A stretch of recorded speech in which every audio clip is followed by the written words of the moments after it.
Vivid verses. My name is Grant Ashford. I'm 34, and I remember exactly which word she used when she asked. Not open, not poly. She said flexibility, like it was a feature we were missing from an otherwise good product. We were in the kitchen. Naomi had her back to the counter, arms crossed loosely, a mug of tea going cold in her hand, and she said it the way she said everything that mattered to her, carefully, like she'd rehearsed the order of the words so they'd land soft. I think we could both use a little more flexibility. I didn't ask what she meant. I already knew. 6 years teaches you to hear the sentence behind the sentence. And the sentence behind this one was, there's someone, or there's about to be, and I'd rather ask permission than apologize later. That's not a guess I made in anger. It's just math. People don't propose structural changes to a relationship that's working for no reason. They propose them because something has already shifted and they're trying to build a frame around it before it falls. I set my coffee down. Okay, I said. She blinked. I don't think she expected agreement that fast, and I understood why. Most people flinch first, negotiate second. I skipped the flinching. It's not that I don't feel it. I feel it the way you feel a change in air pressure before a storm, a low pull behind the sternum. But feeling it and performing it are different uses of the same hour, and I've never seen the value in the second one. Okay, she repeated. One condition, I said. Full transparency. Both directions. If something's happening, I know about it. Not the details I don't want, but the fact of it. Who, generally, when you're with them, and I extend you the same. She nodded like that was reasonable, because it was, and said, of course. That's the whole point. Nothing hidden. I want to be precise about something here because it matters for everything that came after. I didn't set that condition to control her. I said it because I already understood what she was really asking for, and transparency was the only version of this I could live inside without becoming someone I didn't want to be. If she was going to have something outside of us, I needed the shape of it to be visible, not because I intended to compete with it, but because a secret and an agreement can't occupy the same relationship. One of them is real. I was betting on the agreement. I lost that bet slowly, which is the only way anyone ever really loses it. For the first month, it worked almost exactly the way we described it to each other, which should have been my first flicker of suspicion, because things that work exactly as described rarely stay that way for long. Naomi mentioned a name, Adam, someone from her spin class, low stakes, she said, casual, and told me the 2 nights she'd seen him. I told her, in turn, about a woman I'd matched with on an app, a single dinner that hadn't gone anywhere. We compared notes over breakfast the way you'd compare notes on a work project. It was strange, and it was fine. I remember thinking, with something close to relief, that we'd built the thing correctly, that the fear underneath my agreement, the fear that this was a slow-motion door closing, had been wrong. The first inconsistency was so small, I almost let it go, which is exactly the design of small inconsistencies. It was a Tuesday. Naomi mentioned she'd be at Adams on Thursday, home by 11. I said fine, and a minute, I had a habit forming by then, small and private, of using those nights for myself rather than counting the hours until she was back, which I'll get to. On Thursday, her phone buzzed on the counter while she was in the shower, and a delivery notification lit the screen. A reservation confirmation, a restaurant I didn't recognize, table for 2, 8 o'clock. Not unusual on its own. People eat dinner before other things. But the name on the reservation wasn't Adam. It was Preston. I didn't say anything. I filed it. That's the accurate word. Not ignored, not suppressed. Filed, the way you'd file a receipt that doesn't match an expense report yet, because one data point isn't a pattern, it's a coincidence waiting to be explained. The explanation, when I asked, lightly, over dinner 2 days later, how was Adams, by the way, was smooth enough that I almost believed it wasn't an explanation at all, just a fact. Oh, Adam brought a friend along last minute. Hope that's not weird. I said it wasn't. I watched her say it without her eyes doing anything unusual, which told me one of two things. Either it was true, or she did practice. I started paying attention differently after that. Not obsessively. I want to be clear, I never went through her phone, never tracked her location, never did any of the things people do when they've decided suspicion is the same thing as evidence. I just started noticing what she volunteered versus what I had to extract, and the ratio told its own story. In the beginning, she'd offered details unprompted. Now I was the one asking, and her answers had gotten shorter, rounder at the edges, harder to grip. 3 weeks after the reservation, I found the second thing, and I want to describe how, because it matters that it wasn't detective work. It was ordinary domestic proximity.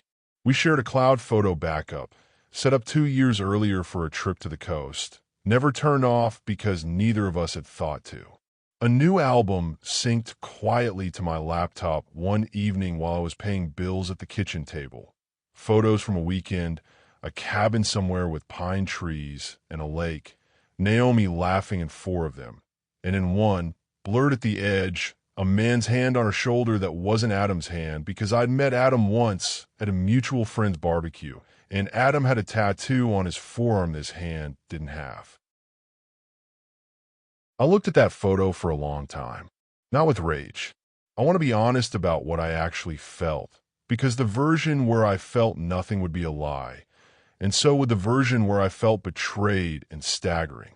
What I felt was something closer to confirmation, the specific, quiet click of a suspicion resolving into a fact. There's almost no adrenaline in it. It's more like finally reading the last page of a book you'd already guessed the ending of. I didn't ask her about the photo. I didn't ask her about Preston. I understood, looking at that image, that I wasn't dealing with an open relationship anymore. I was dealing with a closed one that had been quietly relocated, and I was being kept in the old one out of convenience, or guilt, or inertia, or some combination she probably couldn't have named herself. Here is the part that I think surprised even me a little in how naturally it arrived. I didn't feel the need to confront her. Confrontation is a request. It asks the other person to explain themselves, to perform contrition or defense, and either way it hands them the next move. I didn't want to hand her the next move. I wanted to see what she'd do with the room I gave her instead. So I stopped offering. It wasn't dramatic. That's the thing about withdrawing something instead of announcing its absence. There's no scene, no moment where a door slams and the air changes. I simply stopped volunteering the things I used to volunteer. When she asked how my Thursday had gone, I used to say, unprompted, good, saw Claire, nothing serious, home by 10. Now I said, fine, and nothing else, and let the silence sit where the details used to be. She didn't notice for almost 2 weeks. I don't say that with any bitterness. It's just accurate, and it told me something true about where her attention actually was. When she finally did clock it, it wasn't suspicion. It was mild curiosity, the kind you'd have about a habit that changed without explanation. You've been quieter about your stuff lately, she said one night, folding laundry, not looking up. Everything okay? Everything's fine, I said, and that's what she couldn't have known, that the quiet wasn't withholding born of hurt, it was withholding born of redirection. I had, somewhere in that stretch of weeks, started actually using the arrangement the way it had been described to me on day 1. Not out of retaliation, out of accuracy. If the terms had quietly become, she keeps what matters private, and I don't ask, then I was simply operating under the terms as they now existed, rather than the terms as they'd been announced. There was a woman named Iris. I want to be clear, this isn't a story about revenge dating, because it wasn't.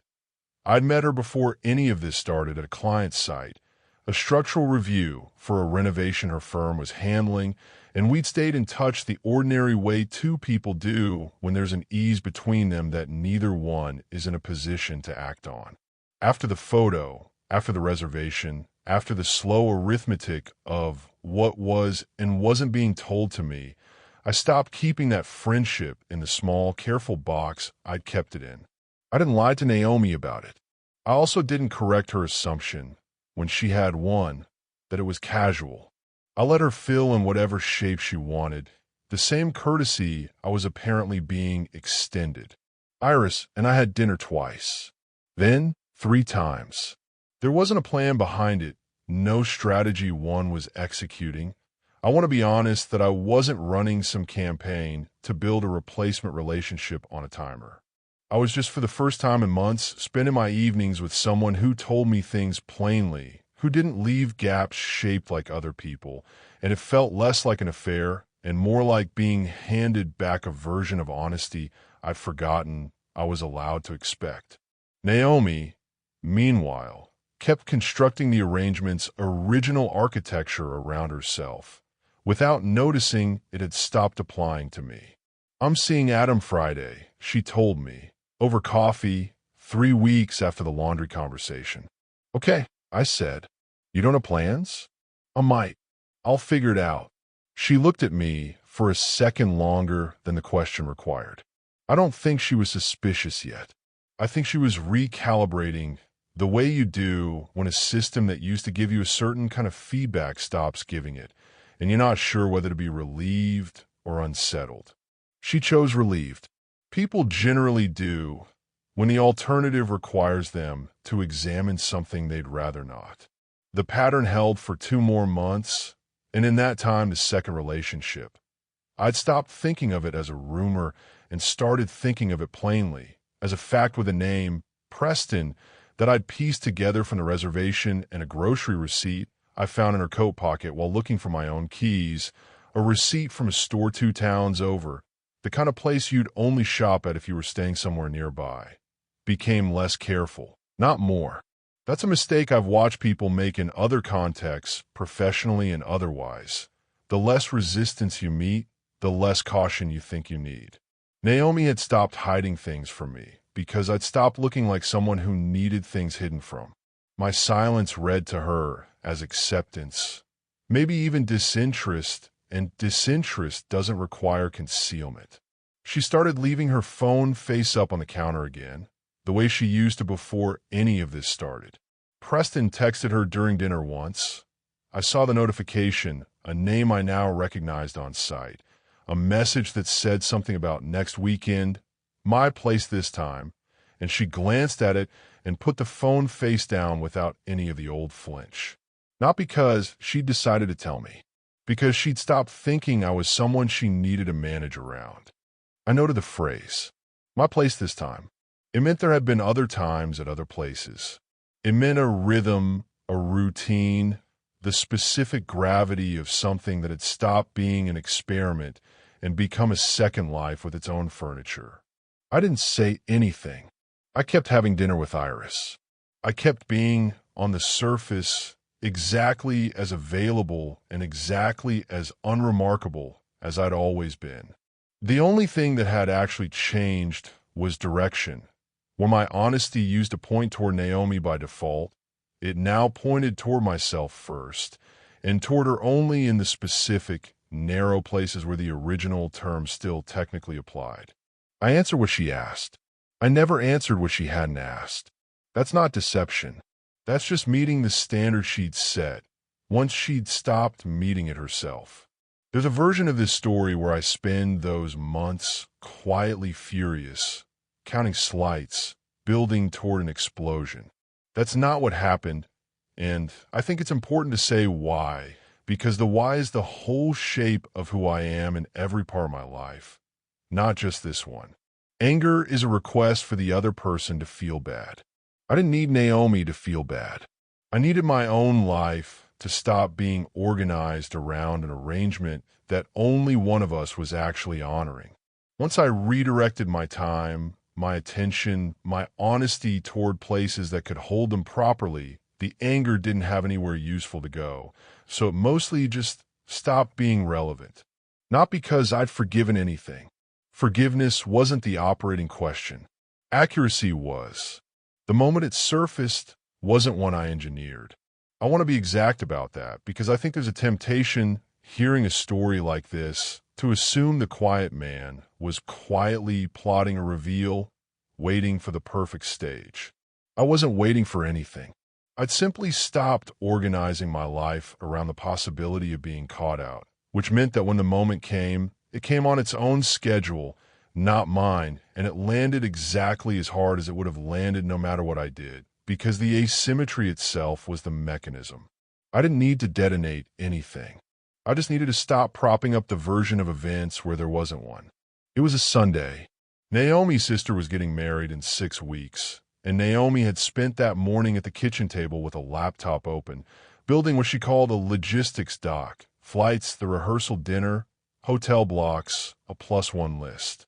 I was making coffee, half listening, the way you do to a task that isn't yours yet, but is drifting toward becoming yours.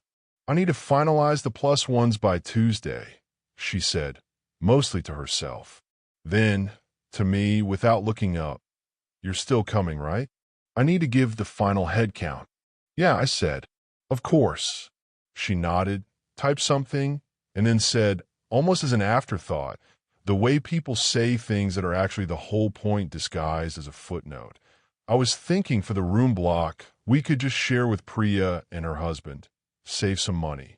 Unless you wanted your own room for some reason." I didn't answer right away, not because I was scrambling, but because I was watching her build a version of the next 6 weeks that assumed I'd still be standing in the same spot in her life I'd been standing in for years, at exactly the moment I knew for certain I wasn't. That was when her phone rang.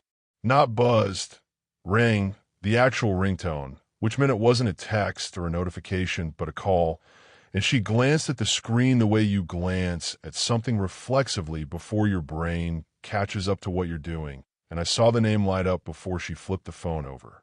"Preston." She silenced it. Casual practice, a single motion, phone face down again, and she kept typing in the logistics doc like nothing had happened, and for a second I understood with total clarity that this was the exact motion she'd been making for months, silencing one life so the other could continue undisturbed, and that she had no idea I'd been watching that motion the whole time. "Who was that?" I said. Not sharp. Just a question, the plainest one I'd asked in months. No one important. "Spam, probably." I looked at her. I didn't raise my voice. I didn't lean forward. I said, "It's fine if it's not spam." Something in the way I said it made her look up properly, the way you look up when a sentence doesn't match its usual shape. "What do you mean?" "I mean, it's fine," I said again. "You don't have to tell me who Preston is. I already know." I watched the whole architecture of her last several months rearrange itself behind her eyes in real time. Not panic first, that came a beat later. First, it was something closer to arithmetic, the same kind of arithmetic I'd been doing for weeks, except she was running hers backward, trying to figure out how much I knew and since when, and whether the answer changed what she needed to say next. "It's not what you think," she said, which is the sentence people reach for when it is, in fact, exactly what you think, just with details rearranged to sound survivable. "I don't think anything," I said. "I know some things. There's a difference. I know there's a reservation from 2 months ago under his name. I know about a weekend at a cabin. I know he has a key to somewhere because you've been buying groceries 2 towns over. I don't know all of it. I don't need to. I know enough." She set the laptop down slowly, like the table might not hold both its weight and the conversations. "How long have you known?" "A while," I said. "Long enough that I stopped telling you things, too. You might have noticed. You didn't." That landed harder than the rest of it. I think, because it wasn't an accusation, it was a fact about her own attention, and facts about your own attention are harder to argue with than facts about someone else's behavior. She stared at me. "You stopped telling me things?" "On purpose." "On purpose," I said. "You asked for transparency both ways. I gave it for a while. You didn't. So I stopped giving something you weren't giving back. That's not a punishment. That's just what was left of the deal. So you've been, seeing someone too, this whole time, and just not saying anything.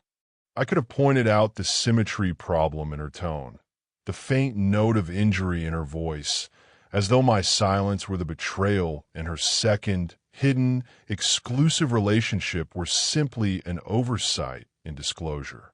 I didn't point it out. I let her hear it on her own, because people usually do, eventually, if you don't interrupt the process by defending yourself. Yes, I said. Her name's Iris. You've never asked, so I never told you. Same as you and Preston. That's not the same thing. It's exactly the same thing, I said. You just don't like being on this side of it. She was quiet for a long moment. Outside, a car alarm went off somewhere down the block and stopped. The logistics dock was still open on her laptop, cursor blinking in an empty cell where a name was supposed to go. Are you leaving? She said finally. Now are we breaking up? Specifically, are you leaving? I noticed the phrasing, the assumption baked into it that departure was mine to initiate and hers to receive, and I thought, not unkindly, that it was a fairly accurate summary of how she'd been treating the whole arrangement from the start, as something happening around her that she got to respond to rather than something she was equally responsible for building or breaking. I don't know yet, I said, which was true. I know I'm not interested in going back to explaining myself to someone who stopped explaining anything to me. Whatever happens next, it's not going to look like the last 6 months. I didn't mean for it to become this, she said. It just kept not being the right time to tell you. There were about 40 right times, I said. You had them every week for months. I gave you room for all of them. You used the room for something else. I want to be clear that I didn't say any of this with heat. I said it the way you'd read someone their own itemized bill, each line correct, none of it requiring me to raise my voice to be true. She didn't cry, not right then, though she would later, and I wouldn't be there for it, because crying at that point was a private reckoning she was entitled to have without an audience, and I wasn't in the business of watching people arrive at conclusions I'd already reached weeks earlier. We didn't resolve anything that afternoon. I want to be honest about that, too. There wasn't a clean single scene where everything got said and the matter closed. She asked over the following days whether there was a way back from it, whether the terms could be reset, whether I'd consider closing the arrangement entirely and starting over as just the two of us, monogamous again, like none of the last several months had happened. I told her the arrangement wasn't really the problem. The problem was that she'd asked me to build a structure with her on the explicit understanding that we'd both be honest inside it, and she'd used that structure as cover for something that required the opposite of honesty to survive. You can't reset an agreement whose entire value was trust. Once you've learned the trust was one-directional the whole time. It doesn't matter what shape the relationship takes after that. Open, closed, whatever name you give it. The thing that actually held it together was never the shape.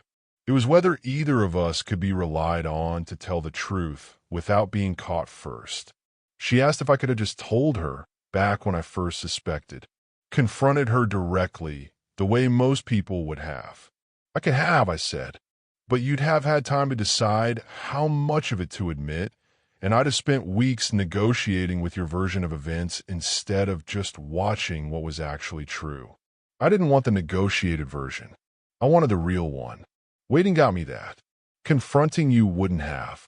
I moved out 5 weeks later, before the wedding, which meant she had to redo the room block and the head count and explain her sister why the +1 list had shrunk by 1.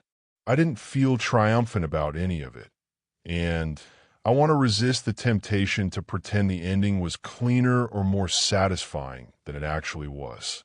There was no scene where she broke down and admitted everything in detail, no moment where Preston found out about me, and things fell apart on his end too, though I heard secondhand through a mutual friend that it hadn't lasted much longer past our own ending, that whatever had sustained it as a secret didn't sustain it as the main thing, once it had to be the main thing. I don't know if that's true. I didn't ask for the update.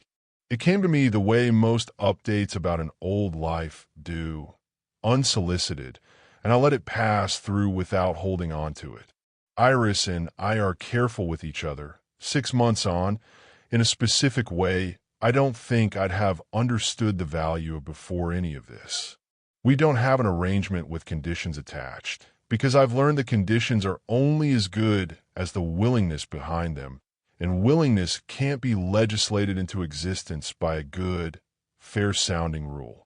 She tells me things without my asking. I've stopped needing to notice the difference between what's volunteered and what's extracted, because with her, there isn't one. Someone asked me recently, Priya, actually at a small dinner, the kind of gathering where people feel entitled to ask the blunt version of question, whether I regretted agreeing to the open relationship in the first place, whether I should have just said no when Naomi first brought it up in the kitchen that day. No, I said. I read the situation correctly. I just misjudged how long she'd keep her half of it. Doesn't that make you angry? Looking back, I thought about it, honestly, before I answered, because I don't like giving people the composed version of a feeling if it isn't the true one. Not really, I said. Anger's for people who think the outcome could have gone differently if they just felt more strongly about it in the moment. I don't think that. I think she was always going to do what she did, and the only real choice I had was how I responded once I knew. I chose not to perform anything. I just adjusted where my honesty went. That's not anger. That's just accuracy. Priya didn't have a follow-up for that, and the conversation moved on to something else, the ordinary drift of a dinner table, and I remember feeling, in the space after, something close to quiet. Not happiness exactly, not relief exactly, just the specific settled sensation of being somewhere that matched what I'd actually said out loud. No arrangement, no conditions I had to police, no asymmetry hiding behind a phrase like flexibility, waiting for the wrong moment to become the only thing that mattered. I went home that night to an apartment that has exactly one name on the lease, one calendar, one version of events, and I slept the way I hadn't slept in the better part of a year. The sleep of someone who isn't quietly listening, even in his own house, for the sound of a second life he isn't part of. Thanks for listening.